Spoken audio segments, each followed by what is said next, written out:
क्या आपको ऐसा लगता है कि हमारा समाज बहुत कमज़ोर है? ऐसा क्यों है कि हर किसी को सही और गलत की अलग अलग परिभाषा लगती है? मुझे कैसा पता होना चाहिए कि क्या करना सही है? बाइबल कई लोगों के सापेक्ष दृष्टिकोण के लिए साहसपूर्ण बोलती है और इस बात के उत्तर स्पष्ट है। हमारा आधुनिक समाज कितना बेहतर स्थान हो सकता है। आइए साथ मिलकर हम बाइबल की भविष्यवाणी को खोलें। एक अंतर्राष्ट्रीय महामारी का उदय जो कोरोना वायरस की परवाह करता है, ध्रुवीकरण, वैश्विक राजनीति, कुप्रबंधक, भ्रष्टाचार, प्राकृतिक आपदाओं का बढ़ना और ऑस्ट्रेलिया में झाड़ी की आग दुनिया भर में आने की शायद की चेतावनी है। इन सब का क्या अर्थ है? भविष्य में क्या है? अंतर्राष्ट्रीय स्पीकर कैमी ऑप्टेन ऑनलाइन बाइबल भविष्यवाणियों में जवाब के लिए इस यात्रा में आप सम्मिलित हों। दुनिया भर में अपनी यात्रा में वह वास्तविक जीवन के संघर्षों का सामना करने के लिए आई है ताकि आपको इस यात्रा में आशा के चमत्कार मिले। बाइबल की भविष्यवाणी कैसे पहले से कहीं ज्यादा तेजी से पूरी हुई है। नमस्कार, मेरा नाम कैमी है। एक बार फिर से आपका स्वागत है बाइबल की भविष्यवाणी अध्ययन पर। प्रस्तुतियों की यह निरंतर श्रृंखला आपको बाइबल की महत्तम भविष्यवाणी खोज पर ले जाएगी। आप पिछले सभी कार्यक्रम को देखने के लिए awr.org बाइबल पर जा सकते हैं। आगे के अध्ययन के लिए कुछ शक्तिशाली संसाधन पा सकते हैं। हमारे ऑनलाइन बाइबल स्कूल से जुड़ने के लिए बस नीचे दिए गए लिंक पर क्लिक करें। वहां आप एक प्रश्न पूछ सकते हैं या आपकी अपनी विशिष्ट आवश्यकताओं के लिए प्रार्थना पत्र भेज सकते हैं। इसके अलावा हम आपसे चैट भी सुनना चाहते हैं, इसलिए एक टिप्पणी छोड़ दें, यहाँ एक प्रश्न पूछें। अब हमारी पिछली प्रस्तुति चेतावनी में यह महसूस करना आश्चर्यजनक था कि वास्तव में इतिहास के अंतिम क्षणों में जी रहे हैं। ईश्वर हमें इतना प्यार करता है कि वह हमेशा अपने लोगों को प्रमुख विश्व घटनाओं के लिए तैयार करने के लिए एक चेतावनी भेजता है जो उनके शाश्वत मार्ग को प्रभावित करते हैं। यह तथ्य कि ईश्वर लोगों को यीशु की वापसी के लिए तैयार रखने के लिए बुला रहा है। ईश्वर हम में से प्रत्येक के साथ एक व्यक्तिगत संबंध की कितनी इच्छा रखता है, यह याद दिलाता है। मुझे उम्मीद है कि आप उस दिन के लिए तैयार किए जाने बाइबल पैगंबर की हर प्रस्तुति को देखेंगे। आज की प्रस्तुति द वे एक ऐसी प्रस्तुति है जो कई लोगों को चौंका दी। समाज की कुछ सबसे बड़ी चेतावनियों का हल इस पुस्तक में नीचे लिखा गया है, फिर भी जनता द्वारा इसे आसानी से अनदेखा किया गया। आज हम देखेंगे कि इस पुस्तक के पन्नों से जीवन के कुछ आश्चर्यजनक सिद्धांत उभरते हैं। हालांकि हाल ही में मेरे वीडियो चालक दल और मैं फिलीपींस के जंगल में थे। एक आंधी के बीच में पकड़ा गया। मैंने खुद को एक छोटे से ढके हुए आवरण के नीचे आश्रय लेते हुए पाई। मैं अकेली ही नहीं थी, मैं उस जगह को हथियारों और चोरों के साथ साझा कर रही थी। उस कहानी के लिए बने रहे। अब जैसे ही हम अध्ययन करते हैं, प्रार्थना करते हैं, स्वर्गीय पिता प्रभु, आपको बाइबल के उत्तर प्रदान करने के लिए बहुत बहुत धन्यवाद। आपने हमें फिर वापस घर आने के लिए अपने पुराने अदन के बगीचे में लाना चाहते हैं। हमारे दिलों को खोलें, आपके चरित्र को समझने के लिए हमारे मन की सहायता करें। हे प्रभु, हम आपका धन्यवाद करते हैं कि हम सबको एक साथ सिखाएं। यीशु के अनमोल शक्तिशाली नाम में, आमीन। हर किसी के पास क्यों अलग अलग परिभाषा है? क्या सच है, क्या झूठ है? हमारा पहला विषय, कैसे स्वर्ग में यह युद्ध छिड़ गया। यह युद्ध क्या था? सरल, लूसीफर का घमंड और उसने परमेश्वर की आज्ञाओं को घृणा में बदल दिया। पाप की उत्पत्ति लूसीफर के साथ स्वर्ग में हुई। अब पाप क्या है? परमेश्वर के नियम को तोड़ना ही पाप है। स्वर्गीय प्राणी सहज रूप से ईश्वर को और उसके आज्ञाओं को जानते हैं। लूसीफर ने विद्रोह कर दिया। इसके बाद उसने झूठा फैलाया और सभी 1/3 स्वर्गदूतों को परमेश्वर की आज्ञाओं के खिलाफ विद्रोह करने के लिए अगुवाई किया। शैतान को जब पृथ्वी पर फेंका गया तो उसने हमारे पहले माता पिता को परमेश्वर के खिलाफ विद्रोह करने के लिए धोखा दिया। शैतान ने परमेश्वर के खिलाफ इस विद्रोह का नेतृत्व किया। परमेश्वर को अपना राजा मानने से रोकने के लिए किसी भी तरह की इन सच्चाइयों को हटाने के लिए शैतान हर संभव प्रयास करता रहा। यह सब विद्रोह परमेश्वर के राज्य के खिलाफ है, उनके मानकों के खिलाफ, जो जीने के नियम हम कह सकते हैं। तो वास्तव में परमेश्वर की सरकार की शैली क्या है? यह प्रेम और स्वतंत्रता पर आधारित है। परमेश्वर ने हमें स्वतंत्र की इच्छा के साथ बनाया। इसका अर्थ यह है कि हम स्वतंत्र हैं। उसके आज्ञा मानने या न मानने पर परमेश्वर फोर्स नहीं करता। हम एक निरंतर दोनों तरफ खींचे जाते हैं, चाहे परमेश्वर की आज्ञा को माने या शैतान को माने। तो वास्तव में उसका तरीका क्या है? हमें अनुमान लगाना है। वह हमें अपने पवित्र वचन बाइबल में खुद को बताता है। बाइबल कुछ ठोस उत्तर प्रदान करता है। आइए हम इस विषय की समीक्षा करें। अगर यह बाइबल में है तो मुझे विश्वास है, अगर यह बाइबल से असहमत है तो मेरे लिए नहीं है। निर्गमन 20 पर नजर डालते हैं। यहाँ परमेश्वर 10 आज्ञा है। परमेश्वर ने हमें गुलाम से बाहर रखने के लिए 10 आज्ञा दी। इस पर तरीके से विचार करें। पहले 4 आज्ञा ईश्वर के लिए हमारा प्रेम दर्शाती है। अंतिम 6 हमारे साथी मनुष्य के लिए प्रेम दर्शाती है। आइए उन्हें क्रम से देखें। पहला पद, परमेश्वर ने यह वचन कहे, मैं तेरा परमेश्वर यहोवा हूँ जो तुझे दासत्व के घर अर्थात मिस्र से निकाल लाया। इसलिए यहाँ हम देख सकते हैं कि परमेश्वर ने बात की। सभी इज़राइल इस तथ्य को सुन और स्वीकार कर रहे हैं कि परमेश्वर ने उन्हें मिस्र के दास होने से बचाया। इसलिए वह आगे क्या कहने वाला है, उन्हें निर्देश देता है कि किसी भी बंधन से कैसे मुक्त रहें और उन्हें दिखाएं कि वास्तव में क्या है। आइए परमेश्वर शैतान के बीच पर्दे के पीछे चल रही अनदेखी लड़ाई को ना भूलें। शैतान जरूर इजरायलियों को ईश्वर से बात करते देख रहा होगा और मैंने उसकी कल्पना की थी। जब वो ईश्वर की गड़गड़ाहट की आवाज़ सुनी, मानव जाति के साथ अपने स्वर्गीय सिद्धांतों की समीक्षा करें, क्योंकि वही 10 नियम हैं जिन्हें शैतान नफरत करता है। स्वर्ग में परमेश्वर के खिलाफ बहुत ही विद्रोह किया। साथ ही अगर मनुष्य इन कानूनों का पालन करता है तो यह शैतान के काम को और कठिन बना देता है। अब पद 3, यह आज्ञा संख्या 1 है, तू मुझे छोड़ दूसरों को ईश्वर करके ना माना। जब मैं उस आज्ञा को पढ़ती हूँ तो मैं वापस बैठ जाती हूँ और सोचती हूँ, यदि मैं ईश्वर होती, ब्रह्मांड का राजा, अगर मैं ब्रह्मांड का राजा होती तो मैं एक अविश्वसनीय पृथ्वी बनाती और मैं उस दुनिया को बहुत प्यार करती है। प्यार के वास्ते मैं सब कुछ करती। मैं अपने इस दुनिया के लोगों को समझाने को उनसे प्यार करती हूँ, करके सब कुछ मैं करती, क्योंकि मैं अपनी मानव जाति की रक्षा करना चाहती हूँ। मैं उनकी इच्छा को पूरी करना चाहती हूँ ताकि वे उन नकली देवताओं के द्वारा गुमराह ना हो जिनमें कोई शक्ति नहीं है। इसके विपरीत अगर मैं शैतान होती तो मैं मनुष्य के अधीन में रहने की इच्छा करती। मैं अन्य धर्मों के देवता नहीं होना चाहती जो परमेश्वर का स्थान लेते हैं, चाहे वह धन हो, प्रसिद्ध हो, स्थिति हो या टेलीविजन। मानव जाति के विचार के विकास समय के बारे में पता चलता है। उन्हें पटरी के उतारने के लिए कुछ लोग भी थे। दोस्तों, पहली आज्ञा यह दिखाती है कि परमेश्वर हमें अपने साथ प्यार करने की अपील कर रहा है, बिना किसी ठोकर के कारण अंतरंग संबंध में हस्तक्षेप नहीं कर रहा है। वो इच्छा करता है कि हम उससे प्रेम करें, ना कि दुनिया की चीज़ों को। हमें परमेश्वर के साथ कुछ भी नहीं रखना। उसने हमें पहला स्थान दे रहा है। निर्गमन 20:4 दूसरी आज्ञा, तू अपने लिए कोई मूर्ति खोद कर न बनाना, न किसी के प्रतिमा जो आकाश में, न पृथ्वी के जल में, तू उनको दंडवत न करना, न उनकी उपासना करना, क्योंकि मैं तेरा परमेश्वर यहोवा जलन रखने वाला परमेश्वर हूँ। और जो मुझसे बैर रखते हैं उनके बेटों, पोतों, परपोतों को और पितरों को भी दंड दिया करता हूँ, और जो मुझसे प्रेम रखते हैं और मेरी आज्ञाओं को मानते हैं उन पर हजारों करुणा किया करता हूँ। मैं देख सकती हूँ कि परमेश्वर भौतिक वस्तुओं को, मानव निर्मित किसी भी चीज़ की पूजा करना पाप घोषित करता है। यह साधारण परमेश्वर को नीचे दिखाता है। यदि आप एक पत्थर पर नक्काशी या लच्छेदार आकृति के लिए झुक रहे हैं, आपका मन ऊपर परमेश्वर पर नहीं है, लेकिन आप सृष्टिकर्ता के प्रति आकर्षित के बजाय आप प्राणी या बनाई गई चीज़ के प्रति आकर्षित होते हैं, इस धारणा से परमेश्वर को अपने समाज में नीचा दिखाते हैं। दुनिया भर में मेरी यात्रा में विभिन्न छवियों और मूर्तियों को श्रद्धांजलि अर्पित करते हैं। विभिन्न लोगों को मैंने देखा। इन मूर्तियों में से कई टूट गए हैं, अन्य बिगड़ गए हैं, खराब हो गए हैं, कोई जीवन स्रोत नहीं है। इनमें से कई देवता भयानक चेहरे से मिलते जुलते हैं और अस्त व्यस्त हैं, हमेशा स्वार्थी ईश्वर है। क्या है कि एक दिलचस्प बात है कि हमारा परमेश्वर जीवित और निस्वार्थ है।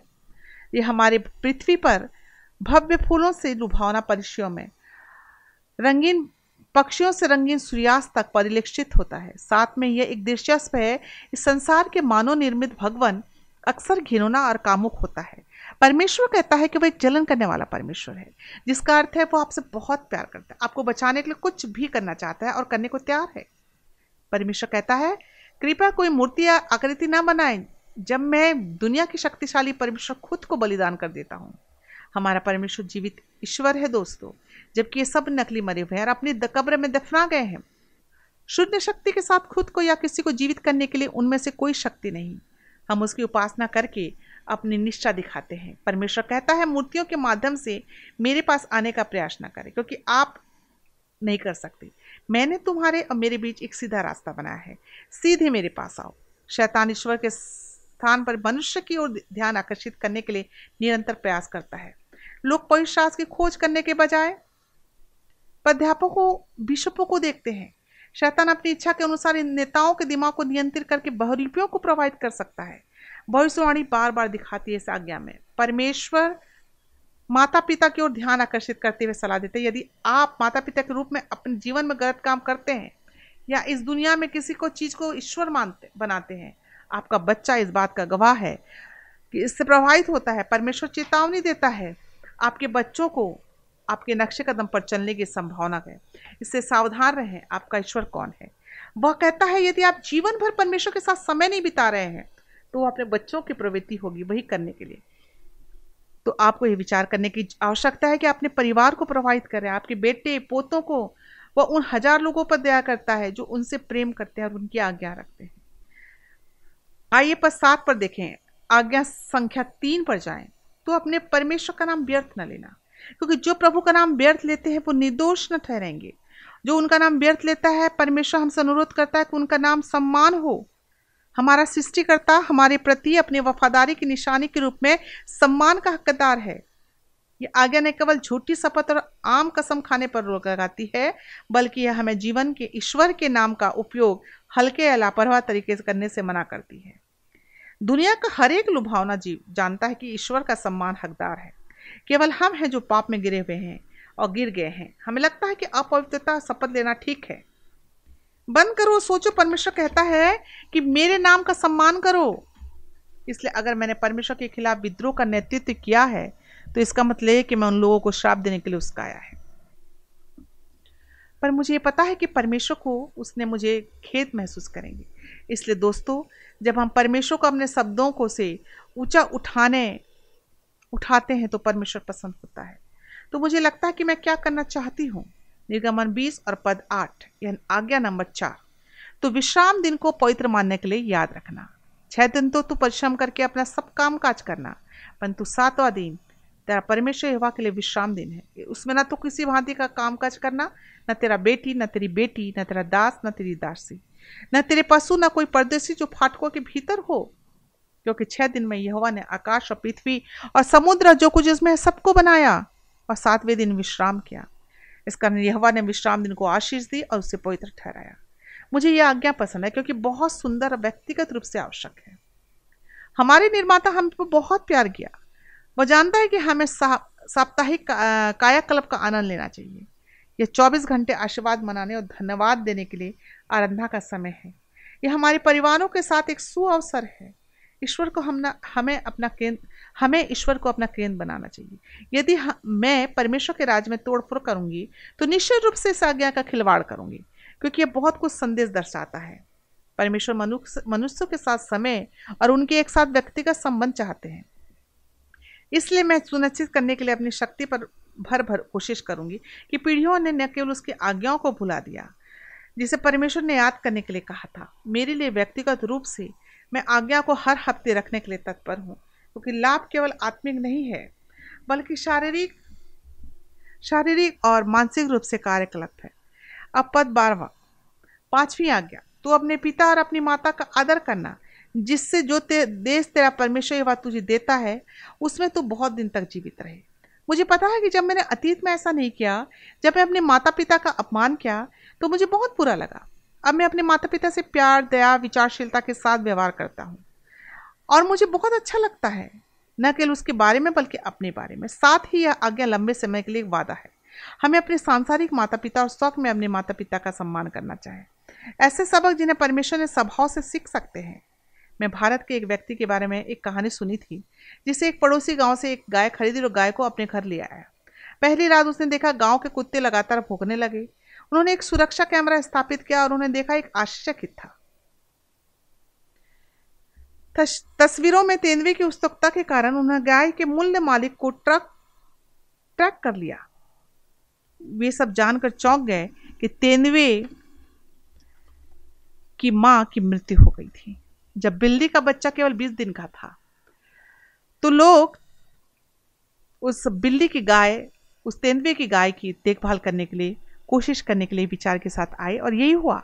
जब बिल्ली का बच्चा बड़ा हुआ तो उन्होंने उस जंगल में लौटा दिया, लेकिन जब वो उद्धारकर्ता को नहीं भूली जिसने उसका पालन पोषण किया। आज गाय, आज चाहे कोई भी हो, तेंदुआ हर रात अपनी माँ से मिलने आता है। उसे उठाने वाले सम्मानित करने के लिए क्या उदाहरण है। माता पिता को परमेश्वर की भलाई का प्रतिनिधित्व करना है, अपने बच्चों को जीवन के तूफानों के माध्यम से आश्रय देना और उनकी चट्टान और समर्थन बनाना है। मुझे पता है कि आप में से किसी ने अपने सांसारिक माता पिता से बहुत दुख पहुंचाया है या गाली दी है, तो आप उनका सम्मान कैसे कर सकते हैं। यह याद रखना बहुत महत्वपूर्ण है कि हमारे स्वर्गीय पिता हमें क्षमा करते हैं, इसलिए बदले में वह उन्हें क्षमा करने में हमारी मदद करते हैं। हम उस क्षमा पर से गुजर सकते हैं जो हमें प्राप्त होती है। इसके अलावा आपके खुद के उपचार का लाभ देता है। निर्गमन 20:13, आज्ञा संख्या 6, तू हत्या न करना।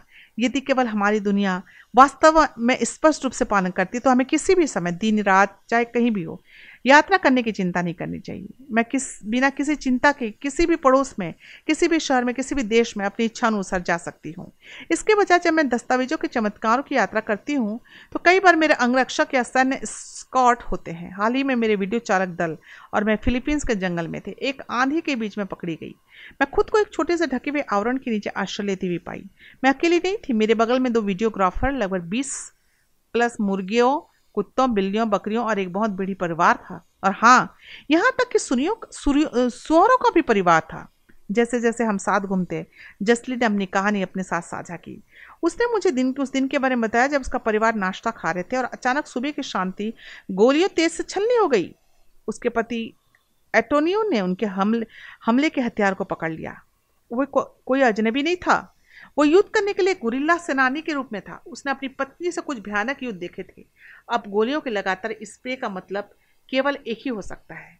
सरकारी सैनिकों ने उन्हें घात लगा दिया और भागने का कोई रास्ता नहीं था। दरवाजे जंगल से कवर हो चुके थे। वो गुप्त ठिकाने का पता लगा रहा था, एक कम्युनिस्ट विद्रोही सेनानी के रूप में। जब वो बच्चों के साथ छिपी थी तो जसलिन सोचती कि क्या उसका पति अब जीवित हो सकता है। वो इंतजार कर रहे थे और अंतकाल का समय लग रहा था। फिर लड़ाई की आवाज दूर तक बढ़ गई और सब शांत हो गया। जब वे घर लौटे तो उन्होंने क्या देखा कि एंटोनियो का शव सरकारी सैनिकों द्वारा छीना जा रहा है। उस दिन जसलिन ने अपने पति को खो दिया और बच्चों ने अपने पिता को खो दिया। एंटोनियो का शरीर कभी बरामद नहीं हुआ और इस अनुभव ने जसलिन को दिल को और भी सख्त कर दिया। वो फिलीपींस से कैसे नफरत करती थी। एपिन सेना के जवान, जब उसने फैसला किया कि अपने बच्चों के परवरिश करने के लिए, अपने पिता के मौत के बदला लेने के लिए सबसे अच्छे लड़ाके बनेंगे। ऐसा होने पर सबसे बड़ा लड़का केवल 10 साल का था और जब वो 13 का हुआ तब वो गुरिल्लों में शामिल हो गया। जैसे उस पर गर्व कर रही थी। उसने छोटे बच्चों को सिखाया कि कैसे बिना आवाज के जंगल में घुसना, भोजन के लिए चारा, कैसे शॉप शूटर बनना। उनके युवा दिल भी कठोर हो गए। लेकिन एक दिन जसलिन ने अपने छोटे FM रेडियो के डायल को एडवेंटिस्ट वर्ल्ड रेडियो नामक एक अपरिचित स्टेशन में बदल दिया। एक आदमी का आवाज यीशु के बारे में बात कर रहा था। वह यीशु दयालु है, अपनी आर्थिक स्थिति की परवाह किए बिना लोगों से प्यार करता है। वह सर्वशक्तिशाली है और बीमारों को ठीक करता है, मृतकों को जिलाता है। जसलिन मोहित हो गई। दैनिक रूप से ट्यूनिंग करने लगे और ईश्वर के बारे में सुनकर उसका दिल पिघलने लगा, जो उससे प्यार करता था, उसकी देखभाल और क्षमा की पेशकश करता था। एक नए तरह के जीवन का अनुभव करने के लिए उसके दिल में इच्छा पैदा होने लगी। उसने अपना जीवन बदलने का फैसला किया, यीशु के ऊपर हथियार डाल दिए और उसके सब बुरे दुश्मनों के लिए माफी अवधारणा के साथ मांगी। उसके बेटे ने कहा उसके पास पर्याप्त लड़ाई है, यीशु का अनुसरण करने के लिए अपना हथियार रख। जब जसलिन रेडियो ब्रॉडकास्टर से मिली तो उसने उसकी आंखों के आंसू देखे और पादरी उसके यीशु के बारे में बताने लगे। अगर आप केवल जल्द ही प्रसारण शुरू कर देते हैं तो मेरी पति की मृत्यु नहीं होती। हमने परमेश्वर के बारे में सीख लिया, हमारी विद्रोही लड़ने के लिए तैयार है, लेकिन बहुत देर हो चुकी है। आज जसलिन उसके लड़के यीशु से प्यार करते हैं, उसकी आज्ञाओं को मानते हैं। तुम हत्या मत करो। अब वे अलग कर्म से योद्धा हैं, अपने AK-47 की तुलना में बहुत अधिक शक्तिशाली के हथियार चुनते हैं। उनके नए हथियार विश्वास, आशा, प्रेम है। दोस्तों, अन्याय के सभी कार्य जीवन को छोटा कर देते हैं, जैसी घृणा और बदला और दूसरों को नुकसान पहुंचाने की इच्छा। छठी आज्ञा का उल्लंघन करना है। आज्ञा 7, तू व्यभिचार न करना। यदि मनुष्य इस कानून का पालन करे, विवाह सफल होने की उस दर तक होती है। इस बात का कोई डर नहीं कि कोई उसका साथी है या खुद का सहारा दे रहा है। परमेश्वर का विवाह के प्रति दृष्टिकोण, विश्वास, पवित्रता एक बंधन है। यह एक धरती पर प्रेम का अंतिम अनुभव है। जब यह बंधन व्यभिचार के बंधन से टूट जाता है तो पूरे परिवार के दिलों को चकनाचूर कर देता है। एक नैतिक कंपास के बिना हमारा समाज स्पष्ट दिशा से शून्य हो जाता है, भ्रमित और पटरी से उतर गया। हमारा समाज कहता है आपका अपना दिमाग मानक है, ऐसा कोई नहीं जो आपको बता सके कि क्या करना है। अगर आपको यह अच्छा लगता है तो इसे करो, अगर आपको खुशी देता है तो इसे करो।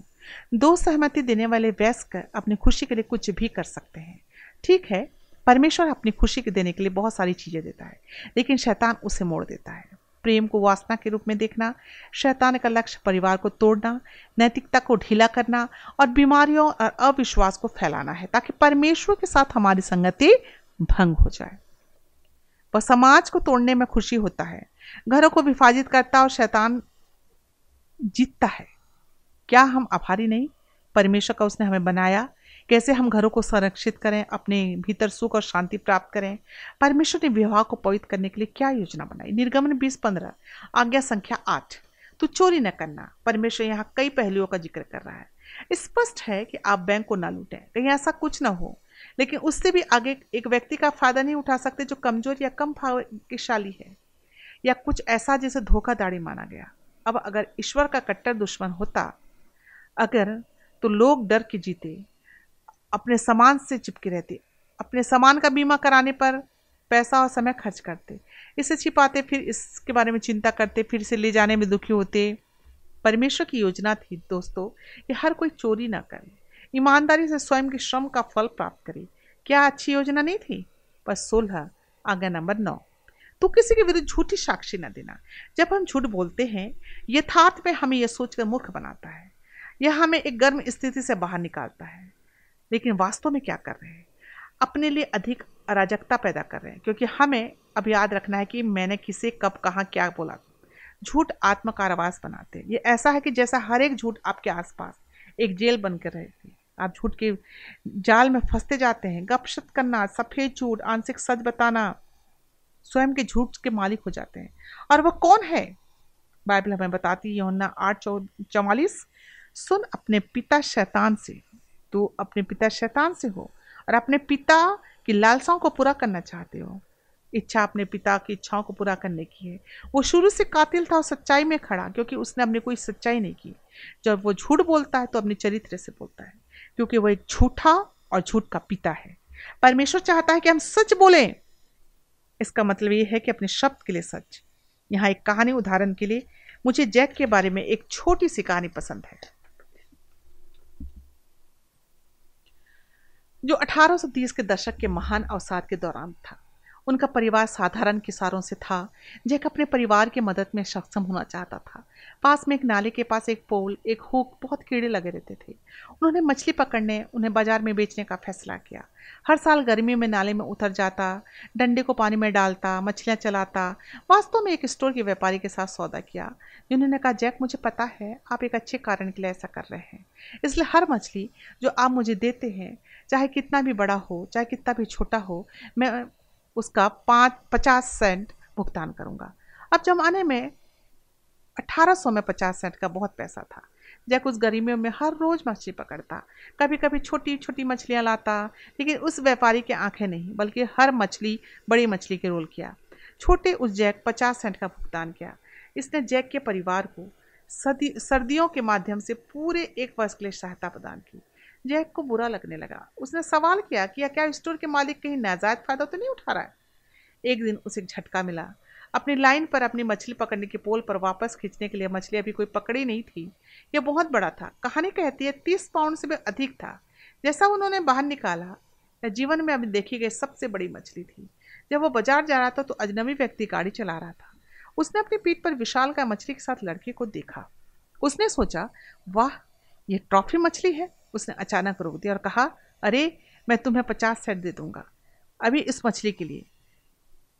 और जैक ने कहा, सॉरी सर, मैं ऐसा नहीं कर सकता, कोई इसके लिए पहले ही बोल चुका है। संवाद जारी करते हुए जैक $2.50 तक की पेशकश मिली, जो 1800 में बहुत पैसा है। लेकिन जैक ने मना कर दिया। यहाँ एक बहुत ही आकर्षक पेशकश है। लेकिन जिस दुकान के मालिक को अपनी मछली बेच रहा हूँ उसे कुछ बहुत ही सस्ते दामों पर लिया है। उसने 50 सेंट के लिए बहुत छोटी मछली ली है। मुझे लगता है ये समय है दुकान के मालिक को अपने पैसे के लायक मछली मिलती है। जैक ने प्रतिबद्धता के प्रति वफादार रहने का निर्णय लिया। अब ये सच्चे गवाह की परिभाषा है। जैक अपने समय के प्रतिबंध जर्नलों में था। बड़ा होकर जनरल स्टोर जैक्सन के नाम से जाना जाता है और अपने जीवन की शुरुआत में उन्होंने ईमानदार मूल्य होने का फैसला किया। अपने समय के लिए शब्द के लिए सच्चा था। अब आज्ञा नंबर 10, तो किसी के घर का लालच न करना, न किसी की स्त्री का लालच करना, न किसी के दास दासी बैल गधे, न किसी की वस्तु का लालच करना। दोस्तों, ये सभी पापों की जड़ है जो हमला करता है।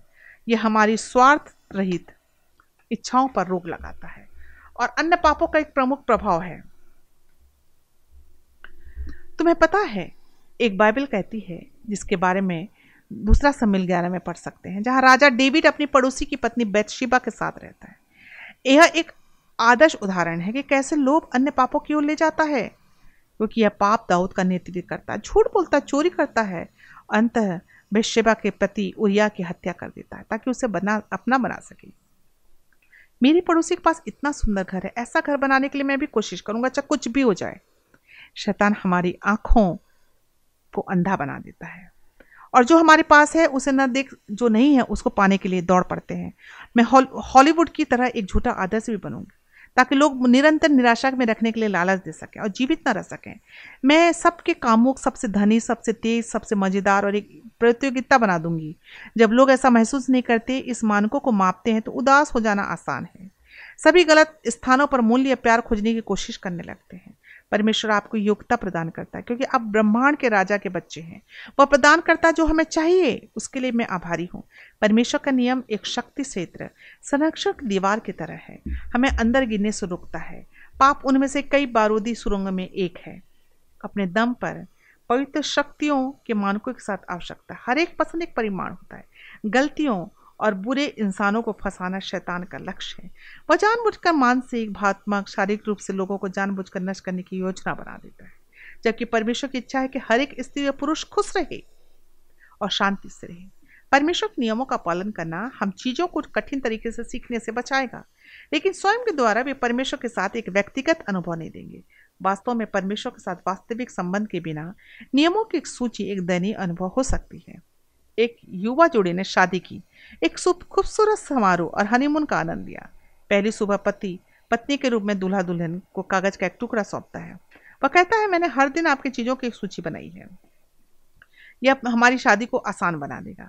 हर दिन आपको उठना होगा सुबह 5 बजे। मुझे एक पूर्ण नाश्ता चाहिए और सुनिश्चित करें कि मेरी शर्ट पैंट इस्त्री की गई हो।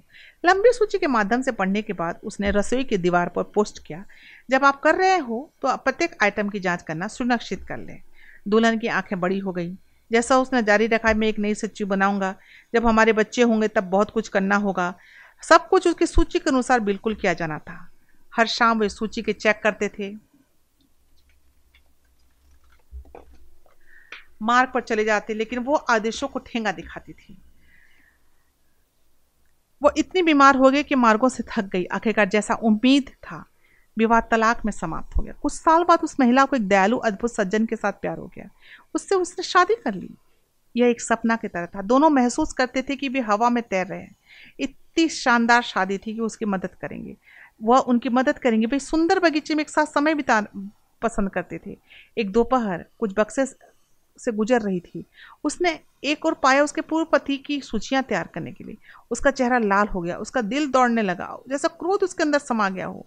जैसा जोर से सूची पड़ी, उसने महसूस किया, जल्दी उठो, मैं भी करता हूँ, मेरा नाश्ता बनाओ, मैं भी ऐसा करता हूँ, मेरा सूट आयरन करो, मैं भी करता हूँ। वह अभी उस सूची की सभी चीजों को तैयार करी थी जो एक बार उसे इतना पागल बना दिया था। जब उसे बताया गया कि ये उसे करना है, लेकिन अब जब उसने एक आभारी पति से प्रेम विवाह कर लिया था और अपने प्यार के भावों के लिए इन विचारशील चीजों का चयन करना चाहती थी।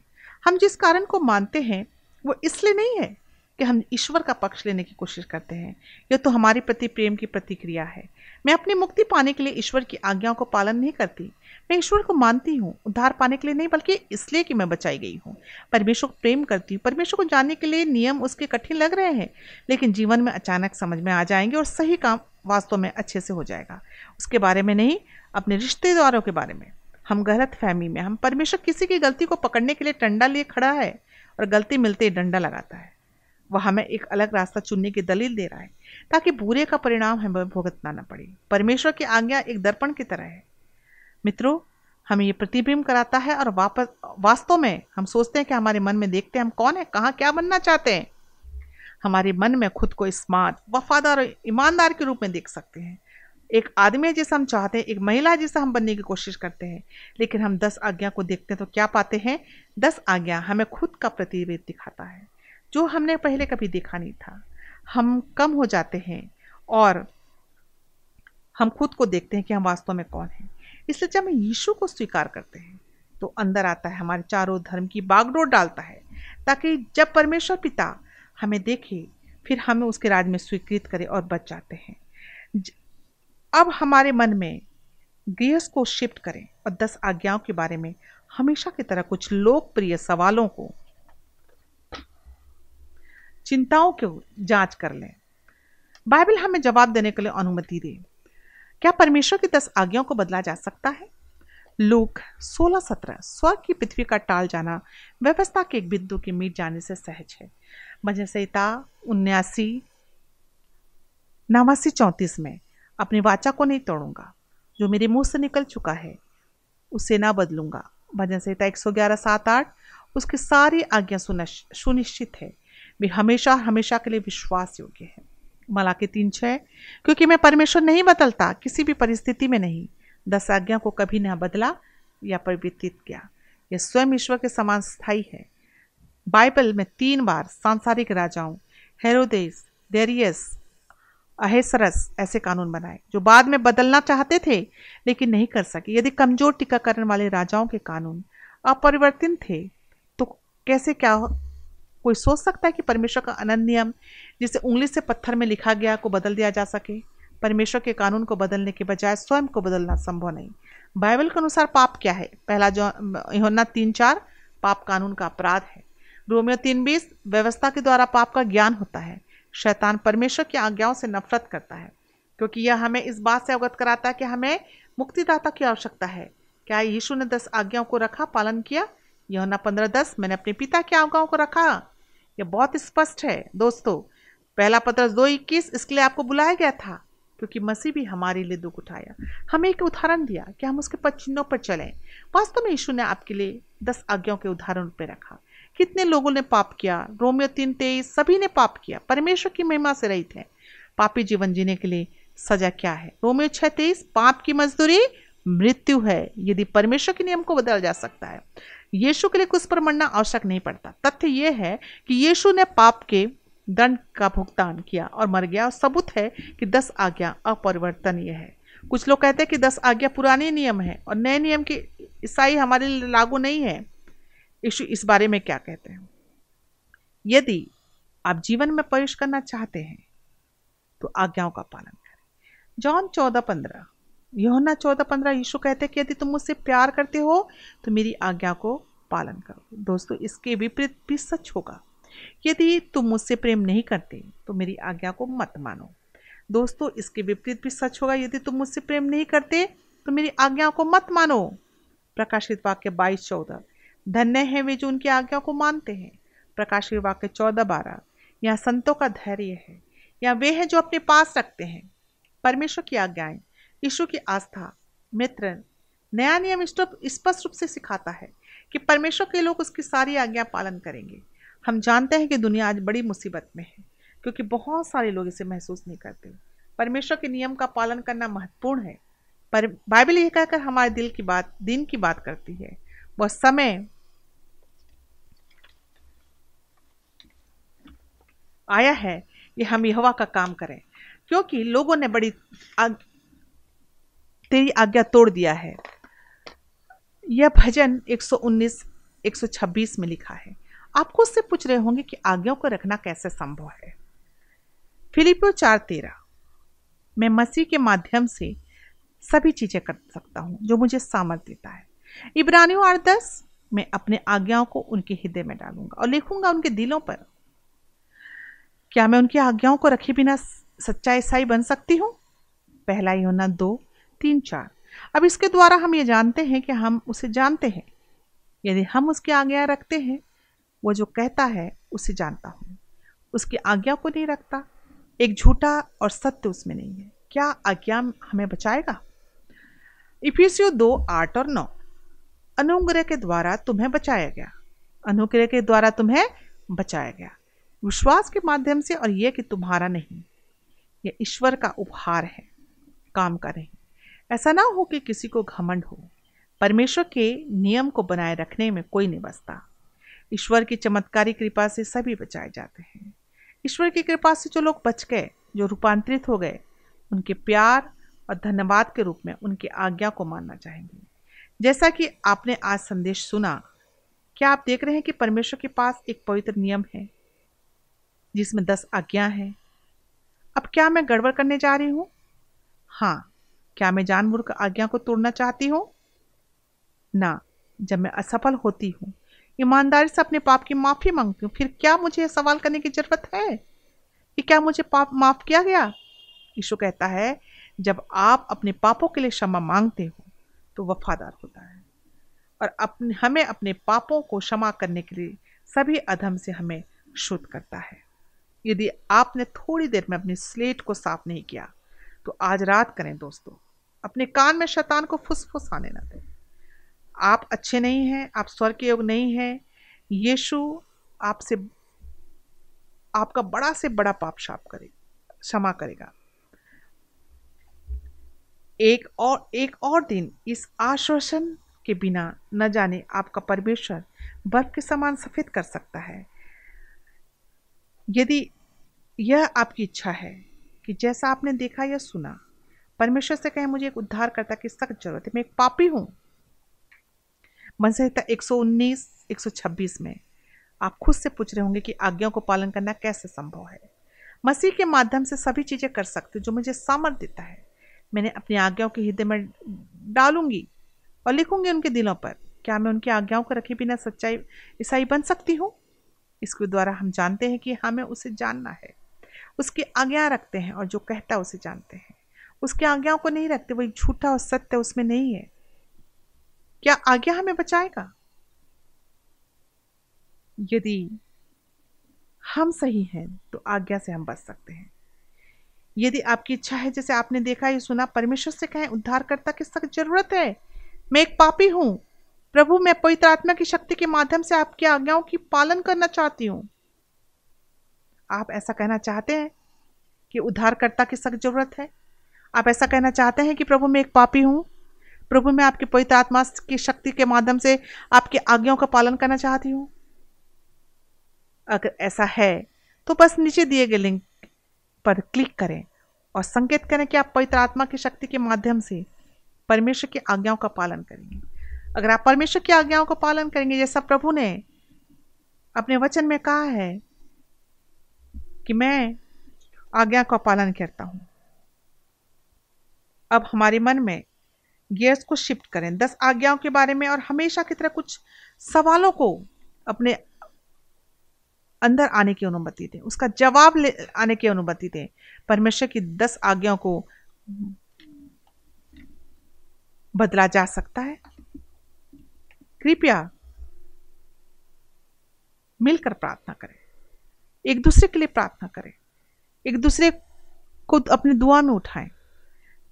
जब हम असफल होते हैं, ईमानदारी से अपने पापों की माफी मांगें। अगर हमने पाप किया है तो यीशु से कहें कि जब आप अपने पापों की क्षमा मांगते हैं तो वफादार होते हैं और हमें हमारे पापों को क्षमा करने के लिए और सभी अधर्म से शुद्ध करने में विश्वास योग्य और धर्मी है। हर एक ने पाप किया और हर एक परमेश्वर की महिमा से रहित है। आज रात शैतान को आपके कानों में फुसफुसाने न दे। आप अच्छे नहीं हैं, आप स्वर्ग के योग्य नहीं है, कोई बात नहीं।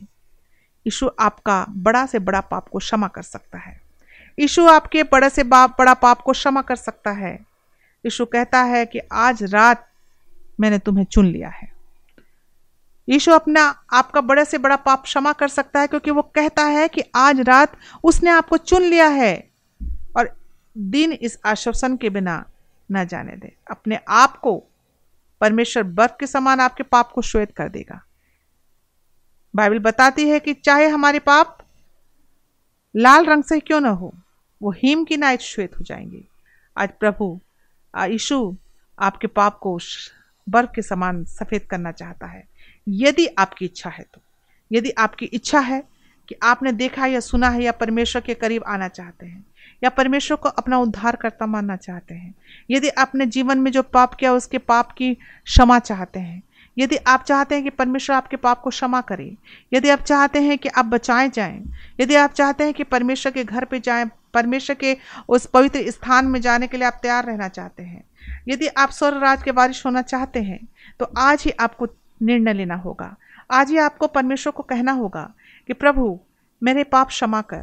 क्योंकि बाइबल में हम पढ़ते हैं कि हमारे पाप चाहे लाल रंग के क्यों न हो, परमेश्वर हमारे पाप को श्वेत रंग में बदल देगा।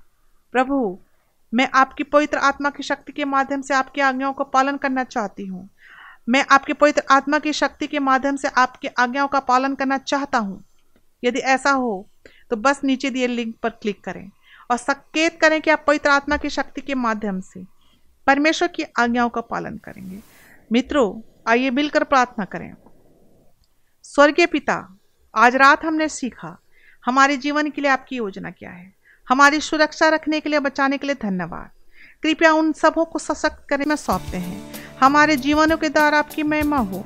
हम ऐसा कोई काम न करें जिससे आपको दुख पहुंचे। यदि हम आपकी आज्ञा रखते हैं तो हम जानते हैं कि आप हमसे प्यार करते हैं। आइए विश्वास योग्य मुहर को समझने के लिए कल रात फिर से आप हमारे साथ जुड़ें। ये एक महत्वपूर्ण संदेश है प्रियो, जिसे आपको याद रखना चाहेंगे।